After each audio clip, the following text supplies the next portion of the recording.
دلته د سواد په خلکو کې چې چا ځمکې په موټروی کې راځي او هغه لږ غوندګې هغې لږه بېچیني دا وږي ما سره یو میټینګ هم شی هغه ما پسې راغلی چې یاره موږ سره ټیکنیکل ټیم دی زموږ ما تاسو خپل ټیکنیکل ټیم راولئ او ټیکنیکل ټیم هم هغه دی چې کوم ریټایرډ انجینیرز دي دوی سره هم د ګورنمنټ نه ریټایرډ او چې کوم زموږ د پښتونخوا های وے اتھارټي کوم ټیکنیکل ټیم دی ما دا به تاسو کښېنئ تاسو دې دپاره لار راکړئ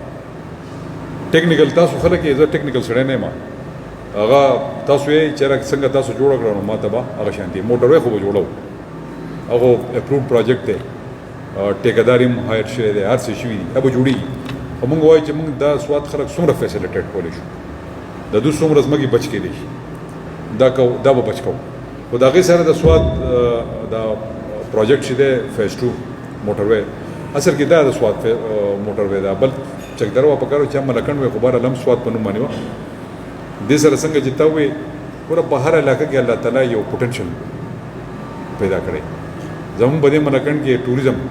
سېکټر دی چې دې کې ډېر زیات پوتنشل دی تاسو وکتل چې تیر شوي سیزن کې څومره خلک راغلي او د هغې نه دې خلکو ته څومره فایدې رسېدلې موږ هم دغه وایو دلته نور څه نشته دلته ګوره انډسټري نشته دلته نور څوک نشته یا زمیندار دی خلک او یا بهر ته تللی مزدورو دپاره تللی موږ له د روزګار د سم مواقع ورکړي چې دلته به یونیورسټي جوړ شي دلته به دا پروجیکټ شي هغې بس خلک راشي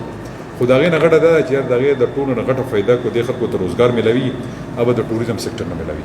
نو ټوریزم بوست کول زه دا برملا وایم بده خبره ده په میډیا باندې خو که دا موټروی جوړه نه شي نو بیا زما خیال سږ موده بعد په سواد کې د روډونو دپاره ځمکې نه پاتې زمونږ چې کوم آبادي په کومه طریقه روانه ده تاسو مینګوري ته وګورئ د مینګوري ښار ته زما خیال دی چې مریض خو نشي رسېدی هسپتال خو سهار یو سړی راوځي د مټې نه یا د خواځخیرې نه یا د باران نه یا د کابل نه زما خیال دی خو پته نه چې څه ټایم رسي ډېر مشکلاتو سره سر یو مونږ هغې باندې مونږ کار کوو چې د هغې دپاره هم څه داسې پلان جوړ کړو چې یاره د هغې سره د هغې ټرافیک لږ کنټرول شي خلکو ته سهولت میلاو شي او دا هم چې څه پورې دا موټروی نه جوړه شي نو موږ ته به دغه مشکلاتو سره موږ سر یو خو انشاءالله موټروی به جوړېږي او د خلکو په مرضۍ باندې وساتو